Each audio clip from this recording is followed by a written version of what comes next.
Salut à tous, j'espère que vous allez bien. Je vous invite à prendre un petit thé, un petit café et à me rejoindre pour le sujet d'aujourd'hui.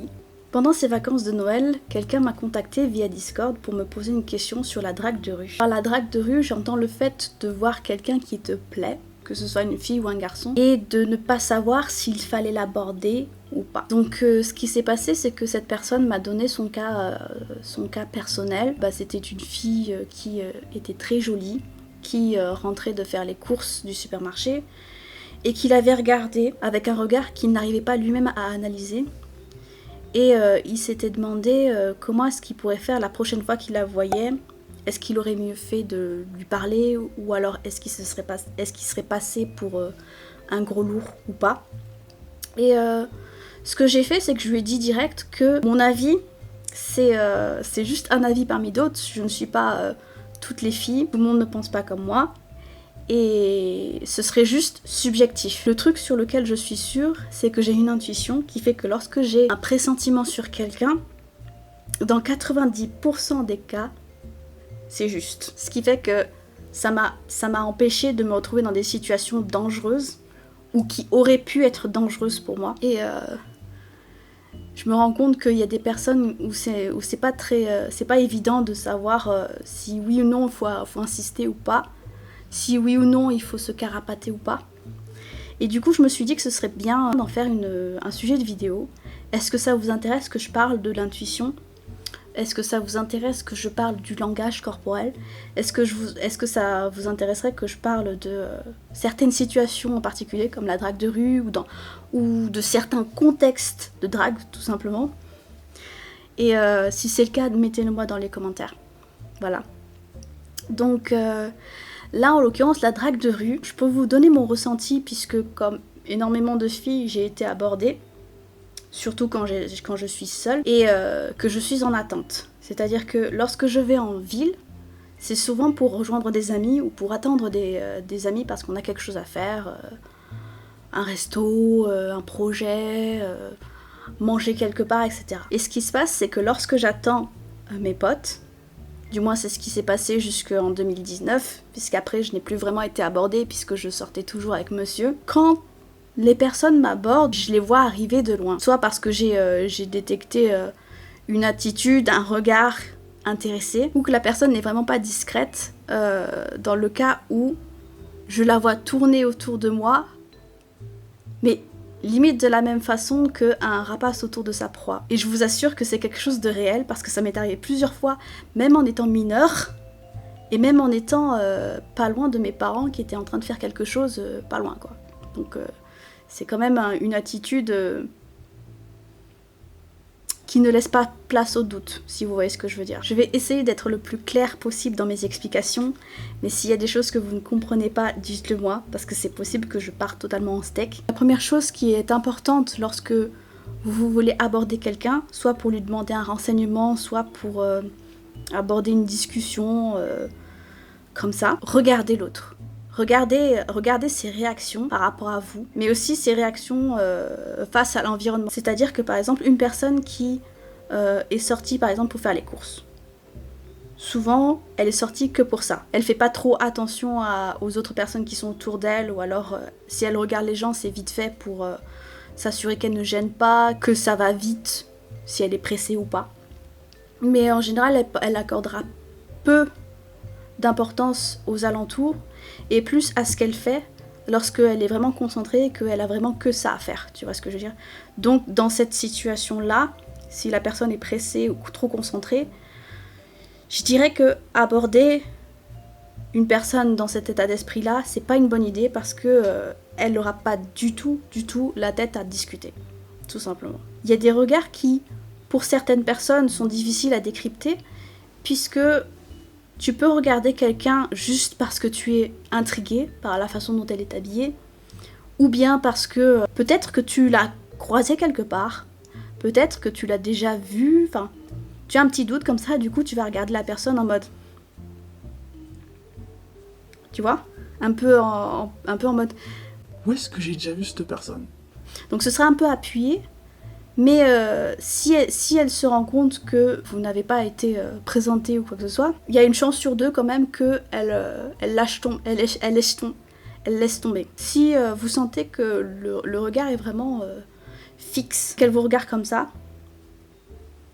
pendant un moment, c'est quand même un petit signe qui peut vous encourager à aller vers cette personne et à lui demander « Ah salut, j'ai remarqué que tu me regardais comme ça avec insistance, est-ce qu'on s'est pas déjà vu quelque part, est-ce qu'on se connaît ?» tout simplement. Et là, tu peux avoir un début de discussion.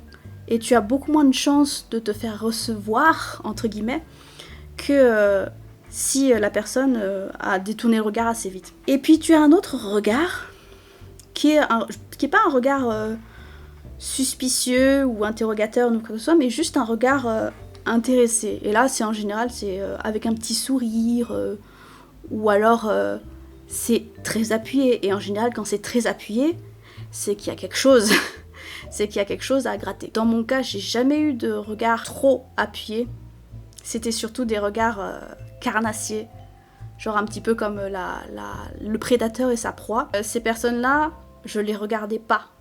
Je ne répondais pas du tout à leurs avances, à leurs regards, à tout ce que vous voulez. Mais ces personnes-là ont toujours forcé en demandant « Ouais, quel est mon numéro où est-ce que je vais ?» Pour les personnes qui ont été les plus audacieuses, si je peux dire ça comme ça, on m'a demandé si je pouvais aller boire un verre avec eux, leur payer un café. Venant de quadragénaires vis-à-vis de moi qui avait 20 ans, j'ai trouvé ça totalement déplacé. Vraiment déplacé. Alors que la seule chose que je voulais, c'était rentrer chez moi et dormir parce que je rentrais de soirée. On m'a demandé si je comptais aller à l'hôtel alors que j'avais 15 ans et que mes parents étaient pas loin. Tu vois, j'étais en train de les attendre parce qu'ils étaient en train de chercher un billet pour le train. Ils m'ont laissé 2 secondes devant la gare et puis t'as un prédateur comme ça qui est venu me proposer des trucs. Et quand mes parents sont sortis, le mec il a pas tilté du tout. Il a continué à dire parce que je lui répondais pas. Mais pour moi ça c'est non seulement être lourd. Ce gars était lourd. Ce gars était, enfin je sais pas, sous influence peut-être, parce que pour pas faire attention que la personne que tu dragues, non seulement n'est pas réceptive, mais en plus est entourée de sa propre famille, il faut vraiment le faire. Et c'est dangereux quoi, parce que quand j'ai dit ça à mes parents, ils m'avaient fait, ouais, de toute façon, on fait pas attention à lui. Mais ils ont quand même fait comprendre qu'il n'avait pas intérêt à nous suivre, tu vois. Faire attention au comportement et à l'attitude de la personne que tu cherches à aborder, ça t'éliminera une grosse part de rejet. Y aller quand elle est seule, parce que quand elle est seule, elle sera plus à même de vous répondre. Mais dès que vous avez un indice comme quoi votre attitude ou ce que vous pouvez lui dire est gênant pour elle, il faut arrêter. Ou alors vous pouvez éventuellement changer de sujet, mais une fois que la gêne est bien installée, ça sert plus à rien d'insister. Pour vous donner quelques exemples de gêne chez une personne qui veut pas vous parler, qui n'est pas du tout ouverte, souvent elle ne vous regardera pas, ou alors très très peu, juste de façon polie mais très furtive comme ça, genre. Tu vois ? Ce genre de regard, c'est en général tu me déranges ou alors j'ai pas envie de te parler, j'ai envie de partir, tu vois ce que je veux dire. Donc le regard fuyant, elle n'est pas tournée vers vous. Si vous êtes face à face, par exemple, elle cherchera un petit peu à se détourner ou alors à vous tourner le dos ou regarder un peu partout pour voir si son pote ou ses parents ne sont pas dans les environs, tu vois, pour chercher une échappatoire. Et dans la façon de vous répondre, si elle vous répond, parce qu'elle peut aussi ne pas choisir de vous répondre. C'est très évasif, très bref. Genre, elle peut vous répondre par oui, non, peut-être, oh je sais pas, c'est gentil. Mais elle ne cherchera pas à continuer la conversation. C'est juste, je te réponds poliment, mais je te fais bien comprendre que faut pas continuer à parler. Parce que vraiment c'est mort. Bon, j'imagine que j'enfonce des portes ouvertes déjà, hein, mais si elle vous dit non, même sous le couvert de la rigolade, genre si vous lui demandez si elle est libre tel ou tel jour, qu'elle fait non, ou voilà, un petit rire nerveux suivi de non, c'est pas parce qu'elle trouve ça drôle, c'est juste qu'elle ose pas vous dire de but en blanc que vous l'intéressez pas du tout. Que non, c'est non tout simplement. Même si elle essaie d'être le moins méchante possible en rigolant comme ça, c'est mort, c'est complètement mort. La personne qui est venue me poser cette question sur la drague de rue m'a demandé si les vêtements étaient importants dans la façon d'aborder une fille. C'est vraiment du cas par cas, tu peux pas savoir à l'avance si physiquement, enfin vestimentairement tu vas lui plaire. Donc de base moi je te dirais, n'en fais pas trop et n'en fais pas assez non plus, genre sors pas non plus en jogging et puis avec les cheveux en bataille et en sentant le fennec, tu vois ce que je veux dire. Mais vraiment, sois toi-même, mets-toi dans des vêtements que tu aimes bien. Et voilà, parce que de toute façon, quand tu te sens mal à l'aise parce que quelque chose est trop serré ou t'as pas l'habitude de le mettre, ça sent direct.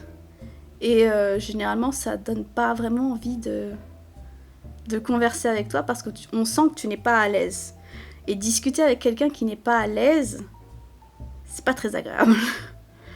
Donc vraiment, pas se prendre la tête là-dessus, vraiment être dans le confort. En soi, aborder quelqu'un, c'est pas très compliqué. C'est juste que y a des façons de le faire, des façons de dire les choses qui vont faire que ça va bien se passer ou pas. Par exemple, dans mon cas, les personnes qui m'abordent, en général, ça se passe bien parce qu'elles me demandent juste où sont situés certains monuments, certains hôtels. Et ça se passe bien et puis parfois on discute davantage. Des fois non. Mais dans les cas où les personnes vraiment ne prennent pas les exemples que je vous ai donnés en compte, ça devient très vite très très gênant. Il n'y a qu'un tout petit pas entre ça commence à être gênant et c'est carrément lourd en fait. Donc vraiment faites attention à ça. Je vous vois dans une prochaine vidéo et salut.